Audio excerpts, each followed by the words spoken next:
మరి రేపటి నుంచి విద్యా సంవత్సరం ప్రారంభించబడుతుంది కాబట్టి మరి విద్యను గురించి కొన్ని విషయాలు చెప్పాలని ప్రేరేపణ ప్రభు నా మనస్సులోనికి తీసుకుని వచ్చారు. పేతురు యోహానుల కోసము చాలా విద్యావంతులను రాయలేదు. అక్కడ ఏమి లేని వారు విద్య లేని వారు.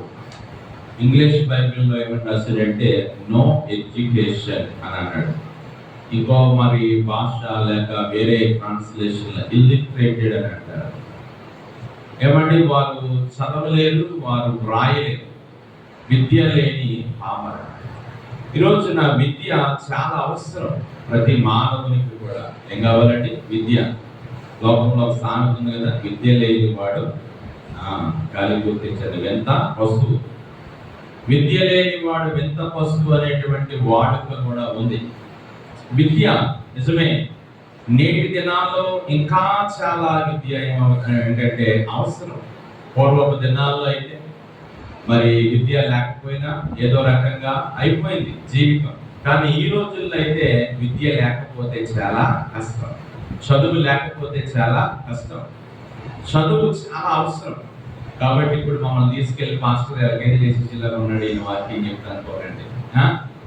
పిల్లరా, ఈ రోజున మరి దేవుని సన్నిధిలో విద్య అనేటువంటిది మానవులకు లేక చదువు అనేటువంటిది చాలా అవసరమైన విషయాన్ని దేవుని వాక్యం జ్ఞాపకం చేస్తుంది. పేతురు యోహానులు విద్య లేని వారు, విద్య లేని పామరులు.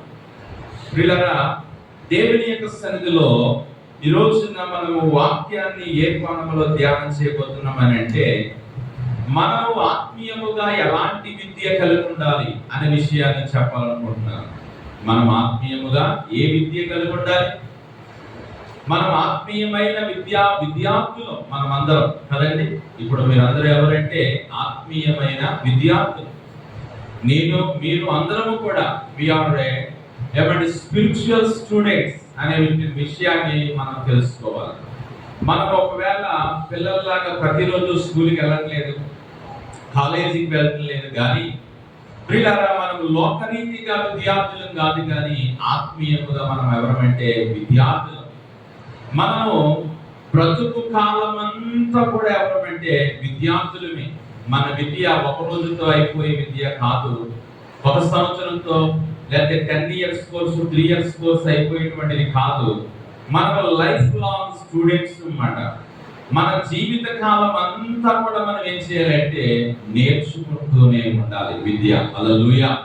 మన ఆత్మీయంగా ఎదగడానికి, ఆత్మీయంగా బలపడడానికి, ఆత్మీయంగా దేవుని కొరకు జీవించడానికి మనం ఆత్మీయమైన విద్యను మనం ఏం చేయాలంటే నేర్చుకుంటూ ఉండాలి. కాబట్టి ప్రభు సన్నిధిలో ఈ రోజున మనం అందరము కూడా ప్రార్థించవలసిన అంశం ఏంటంటే, ప్రభువా నాకు ఆత్మీయ విద్య నేర్పు నాయనా. హల్లెలూయా. నన్ను ఆత్మీయముగా ఉన్నతమైన విద్యావంతుడిగా చేయండి.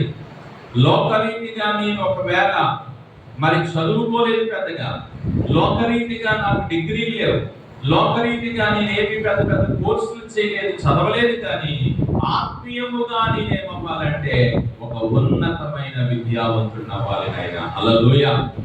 పేతురు యోహానులు అయితే లోకరీతిగా వారికి డిగ్రీలు లేవు, కానీ లోకరీతిగా వారు చదువుకోలేదు, కానీ ఆత్మీయముగా వారు చాలా ఉన్నతమైన విద్యావంతులు. హల్లెలూయా. ఎందుకంటే వారి ముందు ఆనాటి నాయకులే వారికి సమాధానము చెప్పలేకపోయారు. అందుకే అన్నారు, వారు పేతురు యోహానుల ధైర్యము చూచినప్పుడు విద్య లేని పామరులకు. ఏమంటే ప్రియులారా, వారు చదువుకున్నటువంటి గొప్ప జ్ఞానవంతుల ముందే ధైర్యంగా నిలబడి మాట్లాడగలుగుతున్నారని అంటే వారు ఆత్మీయముగా ఎంత ఉన్నతమైన విద్యావంతులు అనే సత్యాన్ని మనం గ్రహించాలి. ఈ రోజున దేవుని సన్నిధానంలో చదువుకునే పిల్లలు ఇక్కడ ఉన్నటువంటి వారు, అలాగే ఒక సంఘముగా ఇక్కడ ఉన్నటువంటి మనకి లోకరీతిగా మనకు విద్య ఉండాలి, ఆత్మీయమైన విద్య కూడా మనము నేర్చుకోవాలి. హల్లెలూయా. ఆత్మీయమైన విద్యను కూడా మనం నేర్చుకోవాలి, లోకరీతిగానే కాదు. ఈ రోజు నా పిల్లలందరూ కూడా ఏ విద్య వారు నేర్చుకుంటున్నారంటే లోకరీతిగానే. పుస్తకాలు లైక్ చదివేస్తామంటారు, రాత్రి పగలు చదివేస్తుంటారు, ఒక్కసారి కూడా బైబిల్ చదువు. ఏమండి లోకరీతిగా ఇంతంత పెద్ద పుస్తకాలు అంటుంటాయి, ఏమండి ఆ ఇంజనీరింగ్ చదివే విద్యార్థులు, ఎంబీబీఎస్ చదివే విద్యార్థుల యొక్క బుక్స్ మనం చదువుతుంటే బియ్యం బత్తల్లా ఉంటుంటాయి కదా, వాటిని తిరగేసి ఎంతో మరి ఆసక్తిగా చదువుతారు. మంచిదే. నీవు లోకరీతిగా ఉన్న పుస్తకాలను ఎంత చక్కగా చదివి విద్య నేర్చుకుంటున్నావో, ఆత్మీయమైన విద్య కూడా మనం ఏం చేయాలంటే నేర్చుకోవాల్సిన అవసరం ఎంతైనా ఉన్నది. ఏమండి లోకరీతిగా ఎంతో విద్య నీకుండి ఆత్మీయమైన విద్య లేకపోతే దానివల్ల ఉపయోగము లేదు. ఈ లోక జ్ఞానము దేవుని దృష్టికి వెర్రితనం అని ప్రభువు చెప్పాడు. కాబట్టి దేవుని వాక్యంలో ఈ దినాన్ని మనం గమనించినట్లయితే పేతురు యోహానులు విద్య లేని పామరులు అనే మాటను మనం ఇక్కడ చదువుతూ వచ్చాం. పరిశుద్ధ లేఖనంలో మనము వాక్యంలోనికి వెళ్లే ముందు కొన్ని మాటలు చదువుదాం. ఇంకా చూడండి, దేవుని వాక్యంలో ప్రియులారా మనం చూసినట్లయితే దానియేలు గ్రంథము 1వ అధ్యాయంలోనికి రండి. దానియేలు గ్రంథము 1వ అధ్యాయము 4వ వచనాన్ని మనం అక్కడ చదువుదాము. దేవుని యొక్క వాక్యంలో ప్రియులారా దానియేలు గ్రంథము 1వ అధ్యాయము 4వ వచనం. రాజు అశ్పెనజును అను తన నపుంసకుల అధిపతిని పిలిపించి అతనికి ఇలాగా ఆజ్ఞాపించాడు, ఇశ్రాయేలీయుల రాజవంశములలో ముఖ్యులై లోపము లేని సౌందర్యమును సకల విద్యా ప్రావీణ్యతయో కలిగి జ్ఞానము కలిగి తత్వజ్ఞానమును తెలిసిన వారై రాజు నగరు నందు నిలవదగిన కొందరు బాలులను రప్పించి కల్దీల విద్యను భాషను వారికి నేర్పుము అంటా ఉన్నాడు. ఇక్కడ నెబుకద్నెజరు అనే రాజు. ప్రియులారా, ఇశ్రాయేలీయులు వారు యెరూషలేము నుండి ఎక్కడికి చెరలోనికి వెళ్ళారంటే బబులోను దేశంలోనికి చెరలోనికి వెళ్ళారు. ఆ బబులోను దేశం చెరలోనికి వెళ్ళిన తర్వాత బబులోను రాజ్యాన్ని పరిపాలిస్తున్న నెబుకద్నెజరు అంటాడు, ఇదిగో ఇశ్రాయేలీయులలో నుండి చెరలోనికి వచ్చినటువంటి వారిలో మంచి జ్ఞానము గల వారిని, మంచి తత్వజ్ఞానము గల వారిని నీవు ఏం చేయాలంటే ఏర్పాటు చేసి వారికి కల్దీల యొక్క విద్యను, కల్దీల యొక్క భాషను వారికి నేర్పు అంటున్నాడు.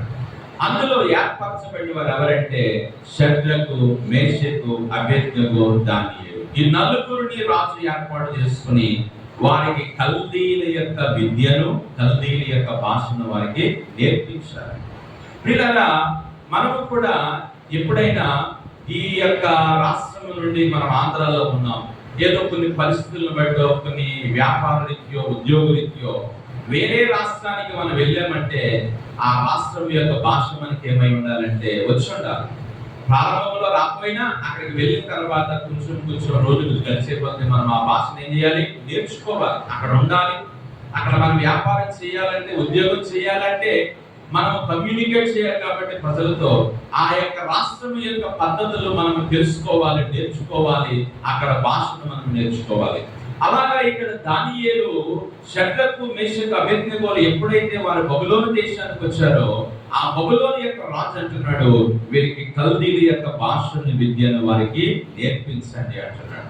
ఇక్కడికి ఎందుకు వచ్చి చదివించారంటే, మరి పిల్లరా ఈ లోకంలో మానవులు ఏ ప్రాంతానికి వెళ్తే ఆ ప్రాంతం యొక్క భాష, ఆ ప్రాంతం యొక్క విద్య, ఆ ప్రాంతం యొక్క సంస్కృతి, ఆ ప్రాంతం యొక్క పరిస్థితులను ఎలాగైతే నేర్చుకుంటున్నారో ఆత్మీయముగా మనము కూడా అలాగే చేయాలంటే నేర్చుకోవాలి. హల్లెలూయా.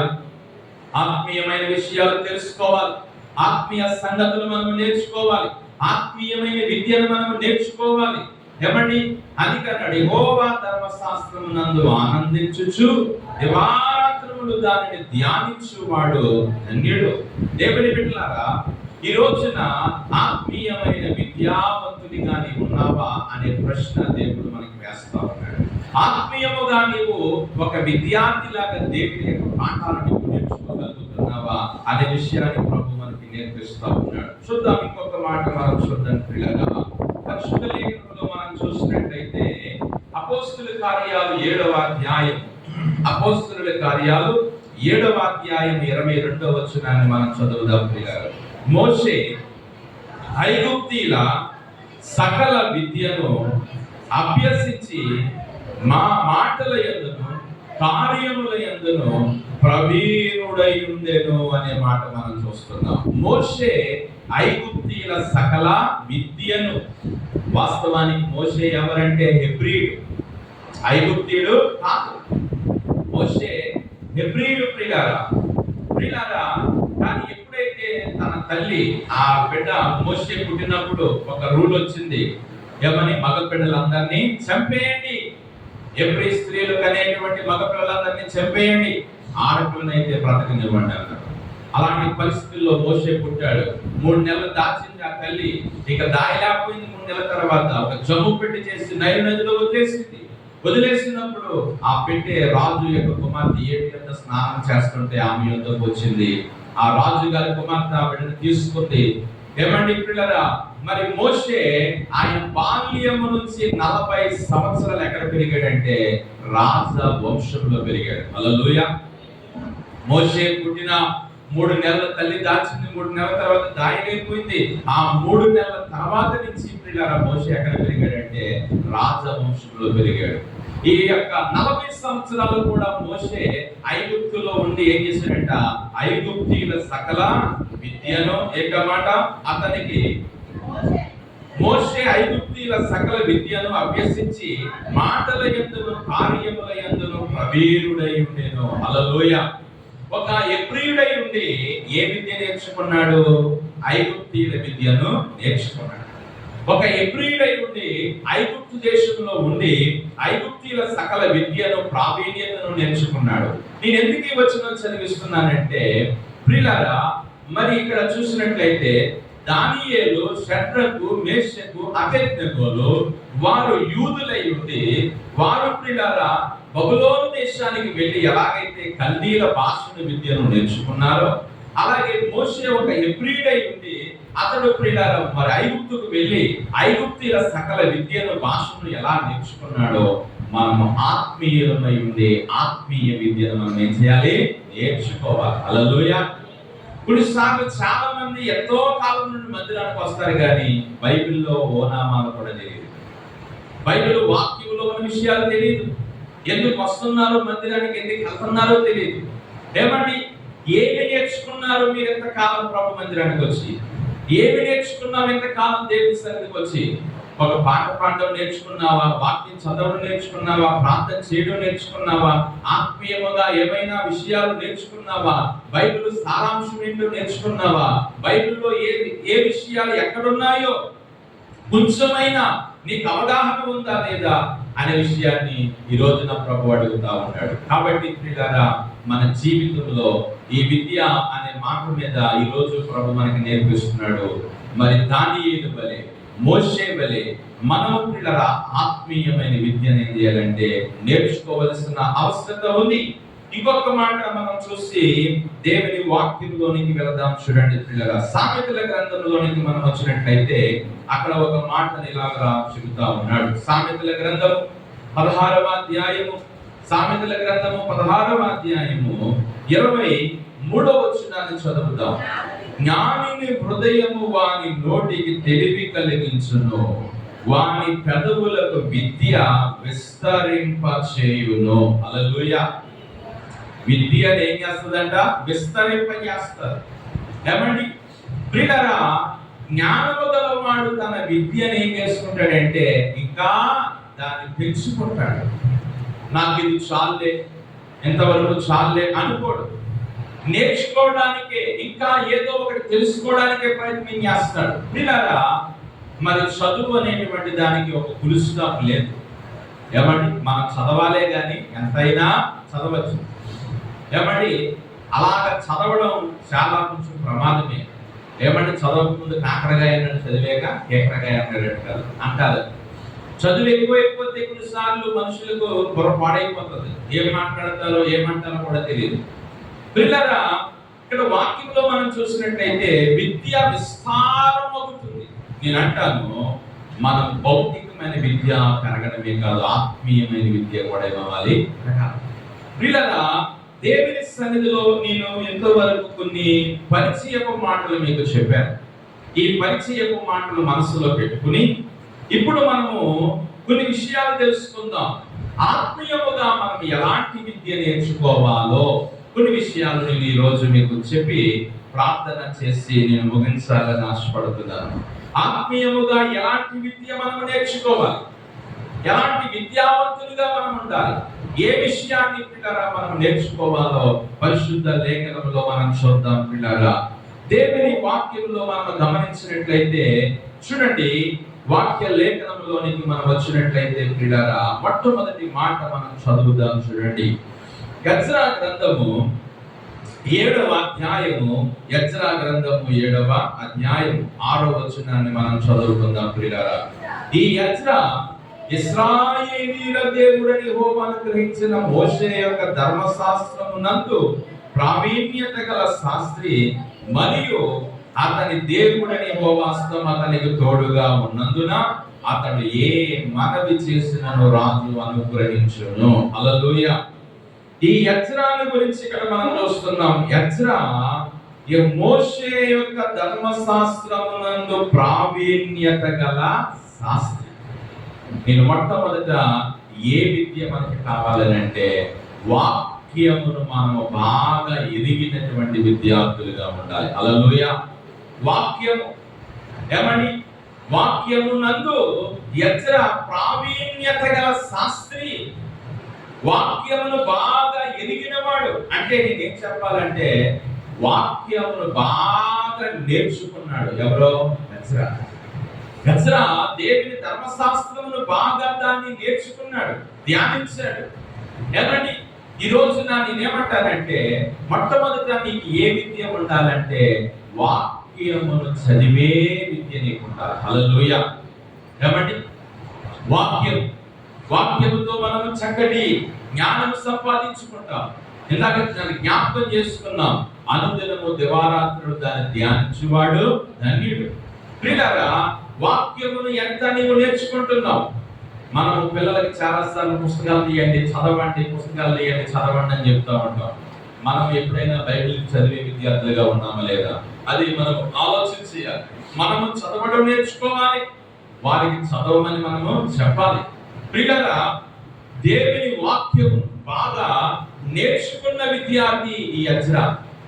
దేవుని వాక్యమునందు ధర్మశాస్త్రమునందు ప్రావీణ్యత గల శాస్త్రి అంటా ఉన్నాడు. ప్రియులారా, ఈ రోజు నా ప్రభు సన్నిధిలో దేవుని వాక్యమును బాగా మనం నేర్చుకోవాలి.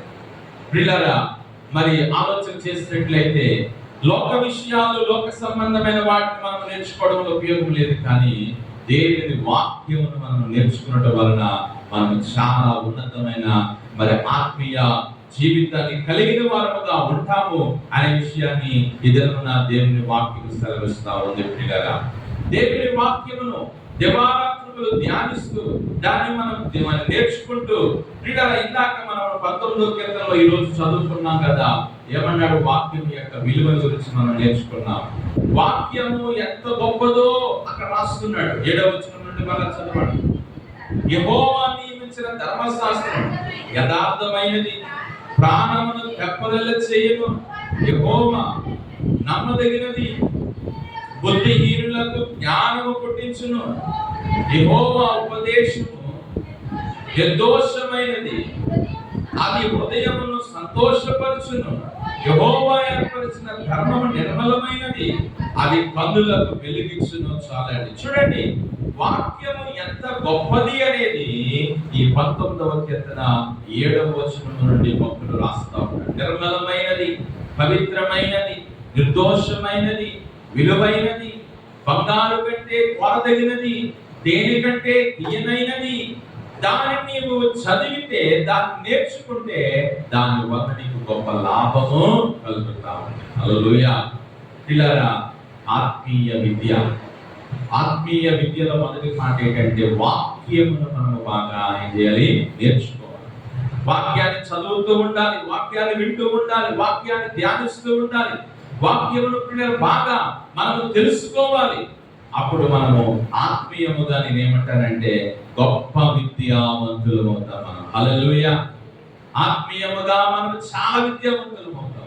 నేనంటాను, లోక రీతిగా నీవు విద్య లేని వాడమేమో. ఒకవేళ పేతురు, యోహానులాగా, నేను చదువుకోలేదండి, నేను ఎప్పుడు స్కూల్కి వెళ్ళలేదండి, నాకు అహాలు రావండి, కీళ్ళు రావండి అని ఒకవేళ మనం అనుకోవచ్చు. కానీ దేవుని వాక్యమును బాగా నువ్వు చదివినప్పుడు, నేర్చుకున్నప్పుడు నువ్వు ఎంతో ఉన్నతమైన విద్యావంతుడు అవుతావనే విషయాన్ని ఈ రోజున జ్ఞాపకం చేస్తున్నాను. ఎజ్రా దేవుని వాక్యమునందు మంచి విద్య నేర్చుకున్నవాడు. హల్లెలూయా.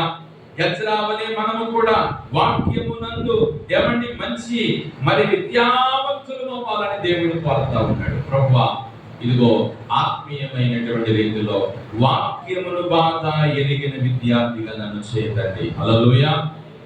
వాక్యమును బాగా తెలిసిన విద్యార్థిగా నన్ను చేయ ప్రభువా అని మనము ప్రార్థన చేయవలసిన వారమై ఉంటూ ఉండాలి. ప్రియులారా, బైబిల్ గ్రంథంలో రెండవదిగా మనం చూసినట్లయితే ఎలాంటి విద్య మనం నేర్చుకోవాలో చూద్దాం. చూడండి, పరిశుద్ధ లేఖనములోనికి మనం వచ్చినట్లయితే దేవుని వాక్యము ఇలాగున సెలవిస్తా ఉన్నది. బైబిల్ గ్రంథంలోనికి మనం వచ్చినప్పుడు ఇర్మీయా గ్రంథము 9వ అధ్యాయం, ఇర్మీయా గ్రంథము 9వ అధ్యాయము ప్రియులారా 20వ వచనాన్ని మనం చదువుదాం. ప్రియులారా, స్త్రీలారా యెహోవా మాట వినుడి, చెవియొగ్గి నోటి మాట ఆలకించుడి, మీ కుమార్తెలకు రోదనలు చేయ నేర్పుడి, ఒకరి కొరకు అంగలార్పు విద్య నేర్పుడి. హల్లెలూయా. ఏ విద్య అట? అంగలార్పు విద్య. ఇది ప్రార్థన. ఏమండి, ప్రార్థన విద్య మనం నేర్చుకోవాలి. ప్రార్థన చేసేటువంటి విద్యార్థులుగా మనం ఉండాలి. ప్రియులారా, ఒకవేళ కాలం మనకి ప్రార్థన చేయడం రాదు, ప్రార్థన చేయమంటే మరి నోట్లో ప్రార్థన చేస్తామంటారు, బయటకు వినపడదు, మాట్లాడమంటే డిటిఎస్ లా మాట్లాడతారు. దేవుని బిడ్డలారా, వాక్యములు మనం బాగా నేర్చుకోవాలి. రెండవది ప్రార్థన, అంగలార్పు విద్య, ప్రార్థన విద్య మనం నేర్చుకోవాలి. ఏమండి, ప్రార్థనలో నీవు బాగా ఆరితేరిపోవాలి. ఎలాంటి ప్రార్థన చేయాలంటే ఉచ్చరింప సత్యముగా మూలుగులతో ఆత్మ మన యొక్క పిల్ల హృదయంలో పనిచేసేలా ప్రార్థన చేయాలి. హల్లెలూయా. పిల్లల కొంతమంది ప్రార్థన చేసినప్పుడు ఆ యొక్క పిల్లల ప్రార్థనలో సారం ఉండదు. ఏమండి, అది ప్రార్థన చేసేటప్పుడు తెలుసుకోవాలి వారి ప్రార్థన ఎలాంటిదో. రోజు ప్రార్థన చేసే అలవాటు ఉన్న వారి ప్రార్థన ఒకలాగా ఉంటుంది, ప్రార్థన బాగా చేయడం నేర్చుకున్న వారి ప్రార్థన ఒకలాగా ఉంటుంది, అప్పుడప్పుడు ప్రార్థన చేసేవారి ప్రార్థన ఒకలాగా ఉంటుంది. ఏ అంశాలు ఇచ్చారో మర్చిపోతూ ఉంటారు, ఏ అంశాలు ఇచ్చారో పిల్లలు దానికోసం ప్రార్థన చేయరు, ఏదేదో ప్రార్థన చేస్తూ ఉంటారు. పిల్లల దేవుని సన్నిధిలో మనము ప్రార్థన విద్యను మనం నేర్చుకోవాలని దేవుడు కోరుతా ఉన్నాడు. బైబిల్ గ్రంథంలో మనం చూసినట్లయితే చూడండి, బైబిల్ గ్రంథంలో ఒక మంచి ప్రార్థన యోధుడిని మీకు చూపెడతాను. ఆయన ఎవరో కాదు, సమూయేలు. కీర్తనల గ్రంథంలోనికి మనం వచ్చినట్లయితే 99వ కీర్తన 6వ వచనమును చదువుదాం. ప్రియులారా, 99 ఆయన యాజకులలో మోషే అహరోనులు ఉండివి, ఆయన నామమును బట్టి ప్రార్థన చేయు వారిలో సమూయేలు ఉండెను. హల్లెలూయా. ఏమండి, సమూయేలు పేరు ఎక్కడ ఉందంట? ఆయన నామమును బట్టి ప్రార్థన చేసే వారిలో ఉంది. ఏమండి, సమూయేలు స్పెషలిస్ట్ ఇన్ ప్రేయర్. చూడండి, లోకంలో కూడా చాలా గ్రూపులు ఉన్నాయి కదా చదువులో. ఇప్పుడు ఒకప్పుడైతే దాని గ్రూపుల్లో, ఇప్పుడైతే చదువుకోవడానికి ఇంటర్మీడియట్ నుంచి కూడా ఎన్నో రకాలైన గ్రూప్స్ వచ్చేసాయి.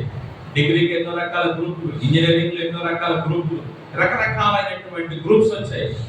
అలాగున ఒక్కొక్క రకమైన గ్రూప్ ను తీసుకుని అందులో నువ్వేమవుతున్నావంటే బాగా నేర్చుకుంటున్నావు. లోకంలో కూడా డాక్టర్స్, ఒకప్పుడు అన్ని జబ్బులకు ఒకే డాక్టర్ ఉండేవాడు, ఇప్పుడు కాలుకొకడు, చెయ్యికొకడు, కన్నుకొకడు, ఒక్కొక్క అవయవానికి ఒక్కొక్క రకమైన స్పెషలిస్ట్ డాక్టర్స్ ఉంటారు. అంటే వారు అందులో స్పెషలైజేషన్ చేస్తారన్నమాట.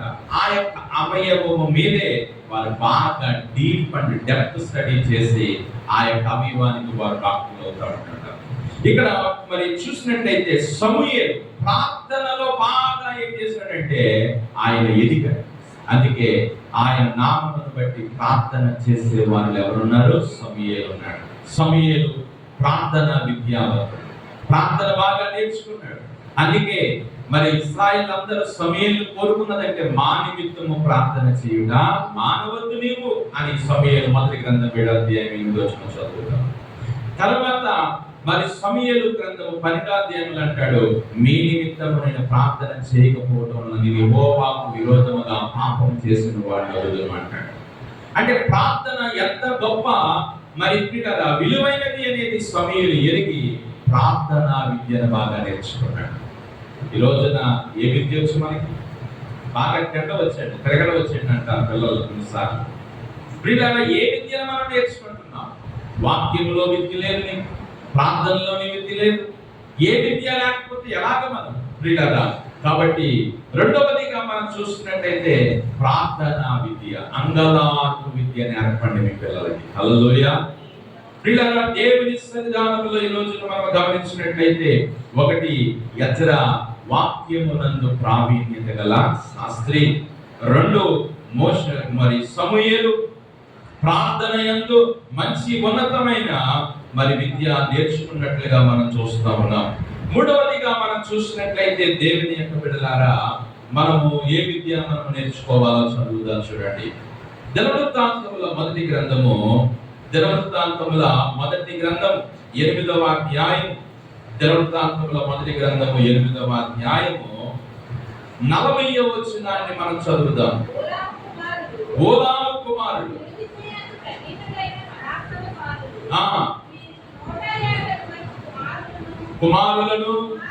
కుమారులను కలిగి వీరందరూ బెన్యామీనీయులు అనే మాట మనం చూస్తున్నాం. చూడండి, ఇక్కడ ఒక వ్యక్తి గురించి చెప్తున్నాడు. ఓలాము కుమారుడు వీలు విద్య యందు ప్రవీణులైన పరాక్రమశాలు.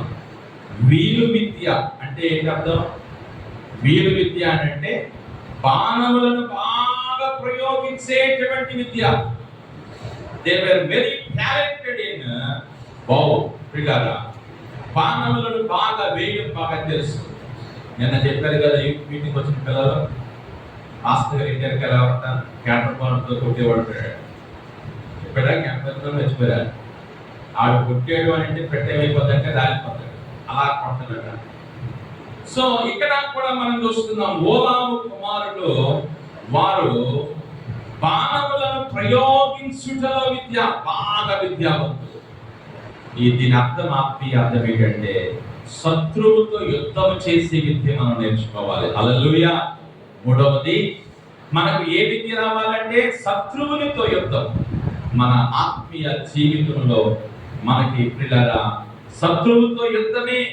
ఏమండి, శత్రువు అంటే పక్కింటోళ్ళు, ఎదురింటోళ్ళు, చుట్టాలు, బంధువులు కాదు. మనకి వచ్చే శ్రమలు, శోధనలు, మన ఆత్మకు విరోధముగా పనిచేసేది ఏంటంటే మనకి శత్రువు. ఆత్మీయంగా మనం ఎదగకుండా మనల్ని ఏదైతే ఆటంకపరుస్తుందో, ఆత్మీయముగా మనం ఎదగకుండా ఏదైతే మనకు విరోధంగా ఉంటుందో అదే మనకి ఎవరండి? శత్రువు. ఆ శత్రువుతో యుద్ధం చేయక మనకు రావాలి.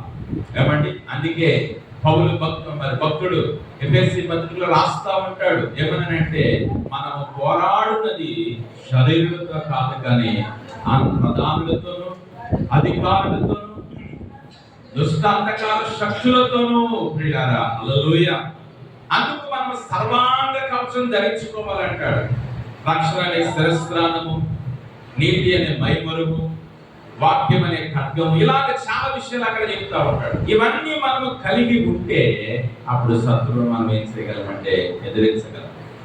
ఈ రోజున చాలా మంది వారి జీవితంలో వచ్చిన శ్రమలు, శోధనలు, ఇరుకులు, ఇబ్బందులను బట్టి భయపడిపోతూ ఉంటారు.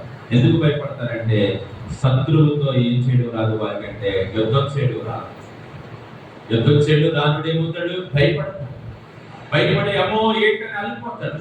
అదే శత్రువుతో యుద్ధం చేయడం వచ్చిన వాడు దేనికి ఏమవుడంటే భయపడతాడు.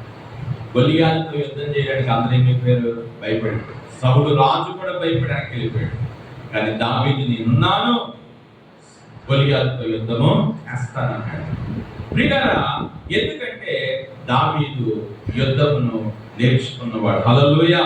ఈ రోజున నేనేమంటానంటే ప్రియులారా, ఈ ఓలాము కుమారుల గురించి ఏమన్నారంటే మెన్ ఆఫ్ వార్ అనిపించారు. యుద్ధ వీరులు, పరాక్రమశాలులు వీరు. హల్లెలూయా. ప్రియులారా, మనం ఆత్మీయముగా ఏమైపోవాలంటే యుద్ధ వీరులు అయిపోవాలి మనం. హల్లెలూయా. ఏమంటే ఇప్పుడు యుద్ధం జరుగుతుంది కదా, మరి ఇజ్రాయేల్కి ఇరాక్ యుద్ధం జరుగుతా ఉన్నది. ప్రియులారా, యుద్ధంలో చాలా మంది సైనికులు పోరాడుతూ ఉన్నారు. ఒక దేశం మీద ఒక దేశం యుద్ధము సంబంధించిన ఆయుధాలు ప్రయోగిస్తూ యుద్ధం చేస్తారు. ఇంకా చల్లా మీద యుద్ధ వాతావరణం. ఏమండి, ఈ రోజున మన జీవితంలో ఆత్మీయముగా మనము మనుషులతో యుద్ధం చేయడం కాదు, అపవాదితో యుద్ధము చేయాలి. మనం పోరాడి గెలవాలి. అందుకన్నాడు, ఇరుకు ద్వారమున ప్రవేశింప పోరాడండి అన్నాడు. ఆత్మీయ జీవితం ఒక పోరాటం. ఈ పోరాటంలో నీవు గెలవాలి అని అంటే నీకు యుద్ధము బాగా ఏమేమి ఉండాలి, వచ్చి ఉండాలి. ఆ యుద్ధము ఎలా చేయాలి అంటే దేవుని యొక్క సన్నిధిలో ఆత్మ సంబంధమైన ఆయుధాలు కలిగి ఉండాలి మనకి. అందుకే అంటాడు పౌలు పత్రికలో, మా యుద్ధోపకరణములు శరీర సంబంధమైనవి కావు కానీ దేవుని ఎదుట దుర్గములను పడద్రోయగలిగినంత శక్తి గలవి అని అంటాడు. హల్లెలూయా. మన యుద్ధోపకరణాలు కత్తి, పడవలి, లేకపోతే కొడలి, ఇవి కాదు మన యుద్ధోపకరణాలు. మన యుద్ధోపకరణాలు ఏమిటంటే ప్రార్థన, విశ్వాసం, వాక్యం. ఇవి మన ఆయుధాలు. ఇవి మనం కలిగి ఉంటే శత్రువును మనం ఏం చేయగలమంటే ఓడించగలుగుతాం. హల్లెలూయా. ప్రియులారా, మరి యుద్ధం మనము మూడవదిగా యుద్ధ ప్రియులార విద్యను మనం నేర్చుకోవాలని మనం చూస్తున్నాం. ఒకటి వాక్య విద్య, రెండవది ప్రార్థనా విద్య, మూడవది యుద్ధమును గురించిన విద్య. శత్రువుతో మనము యుద్ధం చేసి గెలవాలి. చివరిగా మరొక మాట చెప్పి నేను ప్రార్థన చేస్తాను. అదేమిటి అంటే, పరిశుద్ధ లేఖనంలో మనం చూసినట్లయితే సమూయేలు గురించి ఇంకొకసారి మనం చదువుదాం. సమూయేలు మొదటి గ్రంథం 2వ అధ్యాయం. సమూయేలు మొదటి గ్రంథము 2వ అధ్యాయం 11వ వచనం చదవండి. 11వ వచనం. తరువాత ఎల్కానా రామాలను తన ఇంటికి వెళ్ళిపోయాను. అయితే ఆ బాలుడు యాజకుడైన ఏలీ యెహోవాకు పరిచర్య చేయుచుండెను. హల్లెలూయా. సమూయేలుని తల్లి ఏమండి, హన్న పాలు త్రాగే వయసు వరకు తనతో పెంచుకుంది. పాలు త్రాగిట మానివేసిన తర్వాత సమూయేలు తీసుకొచ్చి ఎక్కడ వదిలేసింది? దేవుని మందిరంలో వదిలేసింది.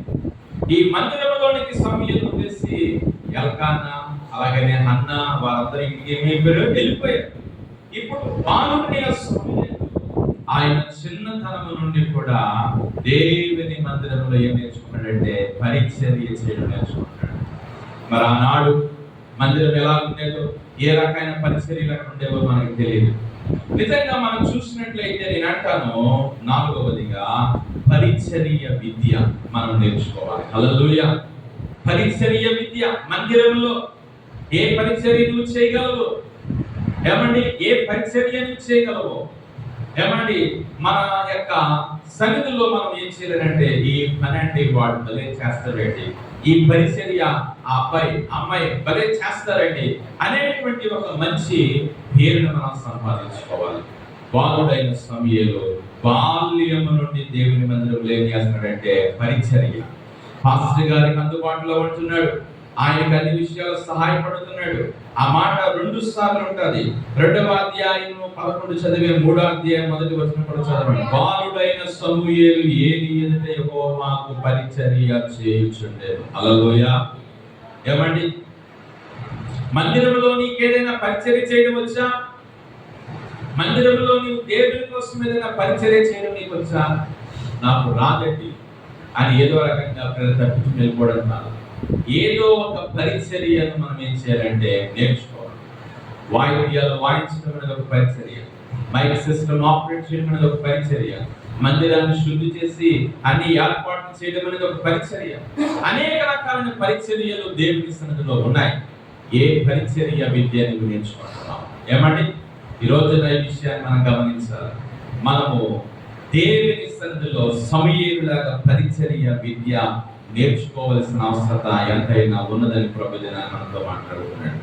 ఈ రోజు నా ప్రియమైన దేవుని బిడ్డలారా, మరి కొరింథీ పత్రికలో అంటాడు, స్టెఫను ఇంటి వారు పరిశుద్ధులకు పరిచర్య చేయుటకు తమను తాము అప్పగించుకునిరి అంటాడు. హల్లెలూయా. ఏమంటే స్టెఫను ఇంటి వారు పరిశుద్ధులకు పరిచర్య చేయుటకు తమను తాము ఏం చేసుకున్నారు? అప్పగించేసుకున్నారు. They sacrificed themselves. వారు తమను తాము అప్పగించుకున్నారు. తర్వాత రోమాపత్రిక 16వ అధ్యాయంలో ఫీమే అనే ఆమెను గురించి పౌలు అంటాడు, సంఘ పరిచారకురాలు అంటాడు. హల్లెలూయా. బీబే ఎవరంటే సంఘ పరిచారకురాలు, పరిచర్య చేసింది ఆమె. ఈ రోజున నేను అంటాను, పరిచర్య విద్య నీవు నేర్చుకోవాలి.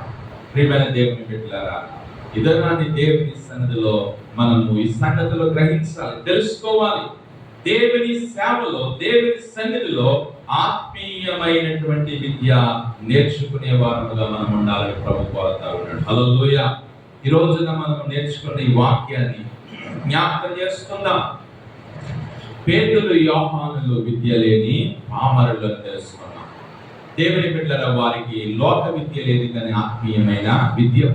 ఈ రోజున మనం కూడా దేవుని సన్నిధిలో ఆత్మీయమైన విద్యావంతులుగా మన ఆత్మీయ జీవితాన్ని ముందుకు నడిపిందాం. ప్రభువా, నేను ఆత్మీయముగా ఒక మంచి విద్య నేర్చుకోవాలి, వాక్యము నాకు బాగా నేను నేర్చుకోవాలి, ప్రార్థన బాగా నేర్చుకోవాలి, అపవాదితో శత్రువుతో యుద్ధము చేయుట నేను నేర్చుకోవాలి, నేను నీ సన్నిధిలో పరిచర్య చేసే విధానం నేర్చుకోవాలి. ప్రభువా, అలాంటి ఆత్మీయ విద్య నాకు నేర్పుదేవా అని మనం ప్రార్థన చేసుకుందాం. దేవుడి కొద్ది మాటలు దీవించును గాక. ఆమేన్. ప్రార్థన చేద్దాం. కళ్ళు మూసుకునండి, తలలు వంచండి. ఈ రోజున దేవుని వాక్యం ఏమైతే మనం విన్న వాక్యమును బట్టి ప్రార్థన చేసుకుందాం. అందరము కూడా ప్రభువా, ఆత్మీయమైన విద్య మాకు నేర్పించారు, ఆత్మీయముగా మేము ఎలాంటి విద్య నేర్చుకోవాలో మీరు మాకు నేర్పించారు, అందుకు వందనాలని ఒక నిమిషం ప్రార్థన చేద్దాం. లోకరీతిగా నాకు గొప్ప విద్య లేదు, ఆత్మీయముగా నేను మంచి విద్య నేర్చుకోవాలి.